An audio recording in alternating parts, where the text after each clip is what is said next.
드디어 단 둘만의 3박 4일 동거 시작. 오이영의 집엔 오늘따라 묘한 설렘이 가득하다. 퇴근 후 구도원은 장을 보고 그 손엔 오이영이 몇 번이나 좋아한다고 했던 간장게장 포장이 들려있다. 거실엔 맥주캔 2개와 오징어 땅콩 안주 그리고 넷플릭스가 기다리고 있다. 둘만의 영화 보기 약속 이제야 이뤄지는 건가? 이영은 내심 떨리는 표정으로 도원이 꺼낸 리모컨을 바라본다. 그 순간 아파트 현관문이 열린다. 이영아, 우리 여행이 하루 만에 끝났지 뭐야. 형부와 언니 여행 가방 끌고 조기 복귀 등장. 로맨스 지수 급락. 이영과 도원의 첫 동거는 그렇게 망해버린다. 하지만 그 어색함 속에서도 피어나는 그 무엇. 언젠가는 슬기로울 전공의생활 9화 놓치면 후회합니다. 병원 리얼리티 촬영팀이 산부인과의 일상을 찍기 위해 율제병원에 방문한다. 산모의 진통부터 의사들의 회진, 응급 상황까지 리얼하게 담기 위한 이번 촬영은 교수진과 전공의, 병동의 모두를 긴장시킨다. 특히 구도원은 전공의들에게 한마디 한다. 잘하려고 하지마, 하던 대로 해. 그의 말대로라면 있는 그대로의 산부인과를 보여주는 것이 이 촬영의 핵심이다. 하지만 누가 카메라 앞에서 정말 평소처럼 할 수 있을까? 첫날부터 예상치 못한 스타가 등장한다. 명은원이 구급차에서 내린 응급산모를 신속하게 케어하는 모습이 카메라에 담기고 이 장면이 SNS를 타고 퍼지며 명은원은 단번에 멋진 의사로 주목받는다. 이를 계기로 그는 VIP 산모의 주치의로도 배정된다. 하지만 사실 이 모든 것은 은원에 철저히 계산된 퍼포먼스였다. 자연스럽게 보이지만 카메라 동선을 염두에 둔 행동, 과장된 말투와 몸짓. 문제는 촬영이 없는 틈을 타 원래의 냉소적인 모습으로 돌아가는 순간이 있었고 그 모습이 우연히 카메라에 담기고 만다. 제작진은 이 장면을 반전 매력이라며 그대로 방송에 포함시킨다. 반면 오이영은 카메라에 신경 쓰지 않고 평소대로 환자에게 진솔하게 대한다. 아기의 상태를 설명하며 보호자의 눈높이에 맞춰 천천히 설명하고 손을 꼭 잡아주는 장면은 제작진의 마음을 움직이기에 충분했다. 결국 방송 분량은 오이영에게 몰리기 시작한다. 병원 식당에서 이번 편 진짜 주인공은 오이영이던데?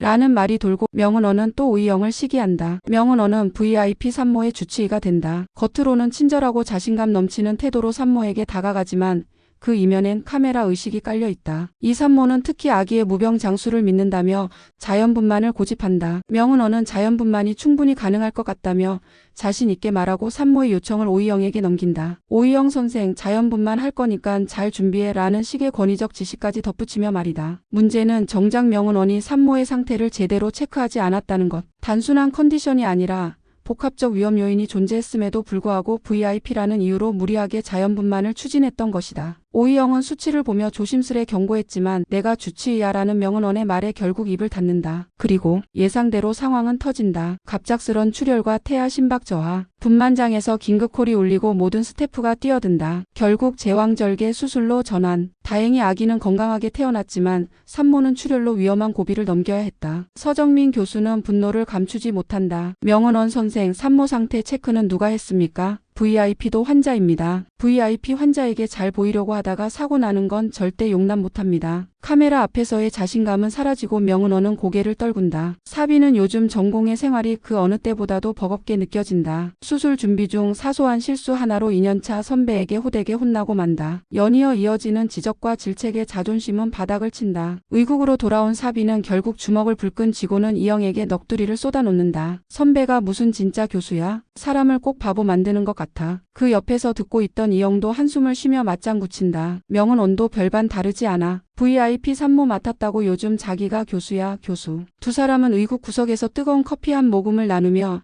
자신들이 말하지 않으면 누구도 알아주지 않을 억울함을 뒷담화로 풀어낸다. 그리고는 이렇게 마무리한다. 이것도 다 지나가겠지 뭐. 어차피 우리만 손해보는 거잖아. 하지만 그 말과 달리 사비의 눈은 여전히 붉다. 병원 생활은 실력보다 감정이 먼저 다치기 쉽다는 것을 그들은 오늘도 조금씩 배워가는 중이다. 한편 산부인과 병동에 새로운 인턴이 배정되며 전공의들의 골치가 하나 더 늘었다. 실수에 실수를 거듭하는 인턴의 모습을 보다 못한 사비는 결국 화를 참지 못하고 일침을 가한다. 이건 기본 중에 기본이라고 몇 번을 말했어요. 사비 특유의 직설화법은 인턴을 긴장하게 만들지만 옆에 있던 제일은 다르게 반응한다. 처음이라 그럴 수 있어요. 우리도 처음엔 다 이랬어요. 제일은 인턴을 감싸며 조용히 산부인과의 매력을 어필한다. 퇴근 후엔 슬며시 병동 카페로 데려가 커피를 사주며 은근히 전공의 지원을 유도한다. 그 마음에는 자신의 과거도 깃들어 있다. 아이돌 시절 늘 꼴찌였던 자신도 지금은 이렇게 자리를 잡고 있으니 말이다. 그런데 이 타이밍에 병동 복도에서 환자의 딸로 보이는 여자가 제일을 유심히 바라본다. 엄마, 저 선생님 하이보이즈의 제일이가 맞는 것 같아. 딸의 목소리에 병동 간호사들의 시선도 동시에 쏠린다. 제일은 순간 당황하지만 태연한 척 인사한다. 간호사 중 한 명은 진짜요? 예전에 팬이었어요. 라며 웃는다. 분위기는 한순간에 팬미팅이 되어버리고 제일은 쑥스러움과 은근한 뿌듯함 사이를 오간다. 이 작은 해프닝은 제일에게 병동에서의 새로운 이미지로 작용하고 그날 이후 간호사 스테이션에선 제일의 아이돌 영상이 다시 재생되기 시작한다. 인턴은 물론 병동 스태프들 사이에서도 제일은 다시 핫한 인물이 된다. 어쩌면 이것이 그의 전공의 홍보 전략의 일환이 될지도 모른다. 형부와 언니가 없는 3박 4일. 그 마법 같은 시간이 드디어 찾아왔다. 언니와 형부가 여행을 떠난 날 구도원은 이영을 위해 그녀가 좋아하는 간장게장을 포장해 온다. 이영은 그걸 받아들고는 환하게 웃으며 진짜 이럴 땐 형부가 고맙다라고 말한다. 둘은 식탁에 마주보고 앉아 간장게장에 밥을 비벼 먹으며 평소보다 훨씬 편안한 분위기로 대화를 나눈다. 영화 한 편 볼래요? 도원이 묻고 이영은 순간 멈칫한 후 고개를 끄덕인다. 예전에 나 영화 보자고 한 말 기억하셨네요. 구도원은 은근히 웃으며 맥주 2캔을 가져오고 거실 테이블 위엔 치즈볼과 감자칩이 차려진다. 넷플릭스가 플레이되고 조명이 은은히 어두워진다. 이영은 잠시 화면을 바라보다 도원의 어깨에 살짝 기대고 도원은 무심히 리모컨을 든다. 이제 진짜 시작인가 라는 그 순간 아파트 현관문이 열리는 동시에 익숙한 목소리가 들려온다. 이영아, 우리 여행이 하루 만에 끝났지 뭐야. 문이 열리고 등장한 형부와 언니. 여행 가방도 그대로다. 이영과 도원은 동시에 멈춰선다. 영화도 정지, 맥주도 정지, 분위기도 정지. 그렇게 둘만의 시간은 시작도 전에 빠르게 종료된다. 형부는 간장게장 냄새에 우리 저녁도 안 먹었는데 하며 앉고 언니는 아무렇지 않게 TV를 켜고 앉는다. 도원은 입꼬리를 애써 올리며 말한다. 넷플릭스 다시 시작할까요? 이영은 그 말에 작게 웃으며 고개를 끄덕인다. 아쉽지만 그들의 데이트는 아직 준비 중이다. 지금까지 언젠가는 슬기로울 전공의생활 9화 예고편 뇌피셜이었습니다. 영상이 마음에 드셨다면 구독과 알림 설정 부탁드려요.